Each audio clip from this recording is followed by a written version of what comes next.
Hello. So today I'm going to be talking about the complaints I have with the New Orleans and Louisiana school system, and I'm joined by my lovely mother here, and she's had a few positions in New Orleans schools and has some experience with the school board. So can you tell us what you've done with that?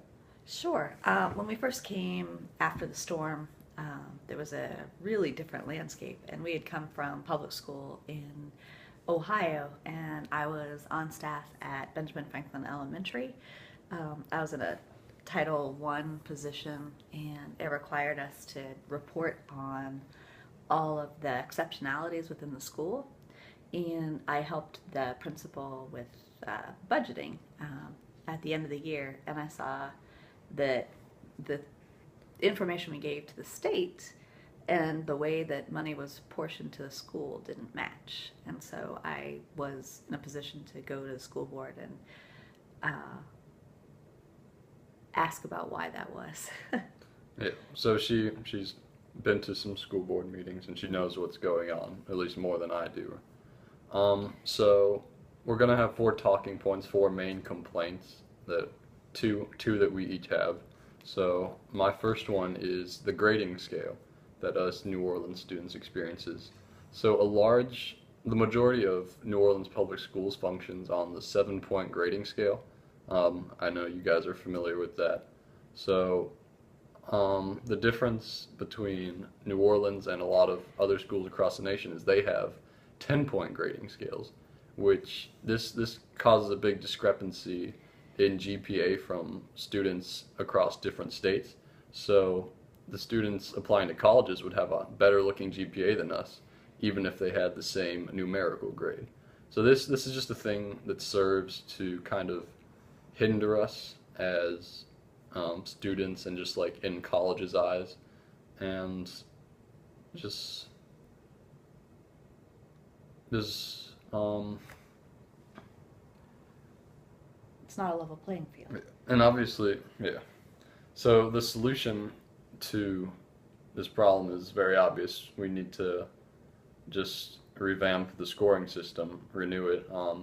So North Carolina actually recently did something like that. They took a legislative step, the school board in North Carolina, to change all the schools to a 10-point grading scale. So just like something like that would be the obvious solution to that problem. And then my second main problem is, and I'm sure most of you all have experience with this, is the TOPS funding. Ever since John Bel Edwards come into office, and even when Bobby Jindal was partaking in the governmental position, it's been suffering, and that's been pretty obvious. So, some statistics. TOPS is supposed to, in its ideal form, supposed to cover all of tuition for in-school colleges, but In-state. in-state, yeah, but it's only covering about 42% in most cases, or that's like all that it promises now after a lot of budget cuts, and in some cases it's even a lot worse. I think as the income of the family goes up slightly, it just TOPS decreases at an exponential rate. For example, it's on the paper there, my Tulane TOPS money was only $1 per semester. And I don't know if you realize, but college is a little bit more expensive than that. So it just doesn't provide enough towards tuition, and it just it's pretty obvious how the problem is. And the solution, I would say, would to be to just relocate where the like Louisiana, like the government manages their funds, so where our money goes to. Because I know a lot of money goes to prison.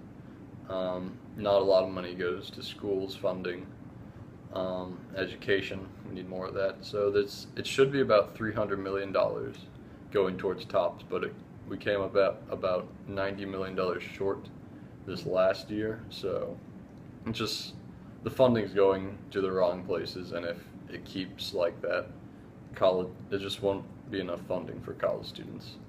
And I know that you have some experience with TOPS because my brother's in college.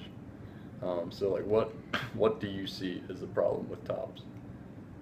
Well, I think that there was a level of uh, dishonesty. I don't know how else to say that because they funded it as less revenue was coming in, and it wasn't until somebody took a fresh look at it that they realized that it was woefully short. Mm. So luckily we got in with 1 year at full funding, but yeah, Mitchell's not covered. So I mean, it's going to make a difference as to who's going to stay in state or not. Like if you get money for out of state, it could be comparable to TOPS. When in years past, LSU was a really good option for an in-state kid, and it's not necessarily the best option now. Mm-hmm. So yeah, that's So, a big difference. with your large amount of experience with the New Orleans School Board, I know you have more specific complaints than I do, things that Sure. you've observed that some other people can't observe on the surface level. So, what are those problems? Well, the two things that I saw that needed to be addressed, in my opinion. Again, we came from a situation where we were in a really good public school system in Ohio, so we know that how it can be run well. And I was in a position to help gather all the data for the state. The state requires that every school give an account of how many students have autism and how many students are in gifted and how many students are in speech. And the minimum foundation program funds the school districts based on those needs. And so we had to give an account, and it told us that the minimum foundation program, say for an autistic kid, was 2.5 that of a regular ed kid, and that it would be funded for a gifted kid would be funded at 1.25 times a regular ed. And so when we gathered those numbers up and gave them to the state as is required, I had the understanding that that money would follow the child. And then at the end of the year, when we got our budget for the following year, I saw that it was a flat per pupil rate. And I asked the principal about it, and we were on a conference call, and she was talking to someone at the school board, and she was like, well, when do we get the weighted monies? And they're like, oh no, it's just a per pupil flat rate.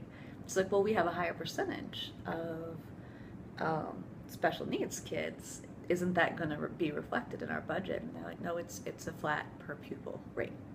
So what that means is the information we gathered wasn't used in giving us funding. So the money didn't follow the child. And I actually brought that to the school board, and they admitted as much. So that is a big problem for me. If you're actually educating, because we had to meet the acuity needs. You had to have like an 8 student classroom for autistic kids.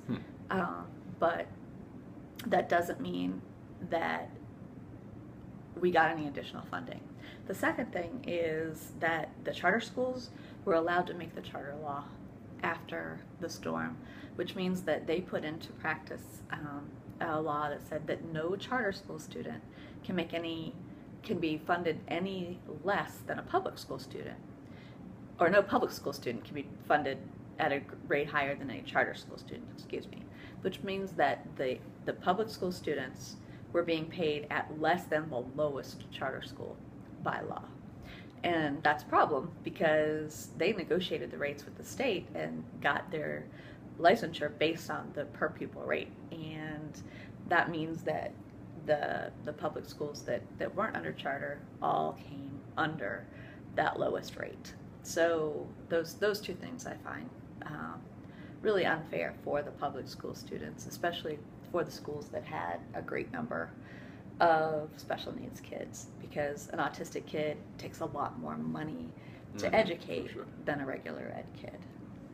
All right. Well, as you've seen, there are problems in the school system we're in. Right. So thank you for your time. Thank you No for problem. this interview.